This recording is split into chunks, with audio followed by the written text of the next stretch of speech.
Kalau kamu berhenti kerana kamu gagal, kamu akan berhenti di semua tempat kerana kegagalan menanti kamu banyak kali. Tiap kali gagal, kita berpaling dan tiap kali gagal kita lari, maka kita akan hidup dengan personality yang sama. Asal gagal je ada orang salah. Jadi akhirnya, barulah kawan-kawan saya yang sama manager, yang sama apa pengurusan tertinggi, tanya dengan saya macam mana saya buat unmeasurable evolution. Maka saya ajar. Saya kata, bila kita tengok potensi orang untuk membuat penilaian, bukan semua tentang sejarah. Oh, dia ni dulu ni, dia ni.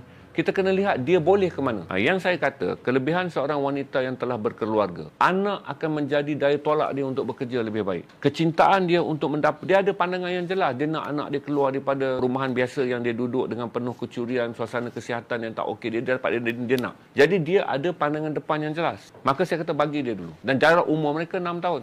Maka datang yang kedua tu, saya kata buat dan giliran anda akan sampai. Sebab tu saya kata bila kita buat jangkaan-jangkaan dan bila kita tak diterima dalam satu jawatan, jangan sedih. Jadi bila dia datang dekat saya nak resign, saya just bagi tahu dia je. Kalau kamu berhenti kerana kamu gagal, kamu akan berhenti di semua tempat kerana kegagalan menanti kamu banyak kali.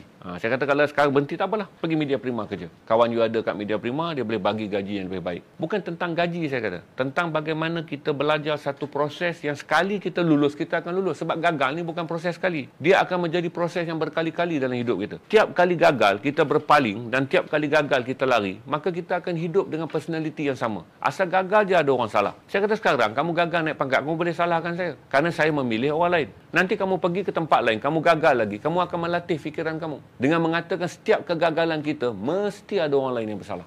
Tapi Alhamdulillah, dia kekal, kedua-dua berkembang. Satu perkara yang saya pesan. Setiap kali melihat orang baru, jangan melihat dia sebagai orang yang tak boleh bekerja. Setiap kali melihat orang baru, lihatlah dia. Apabila kita tinggalkan syarikat ni, dia adalah pengganti yang semacam kita. Sebab kawan-kawan saya latih ni, saya dah latih. Bos adalah bapa, syarikat adalah keluarga.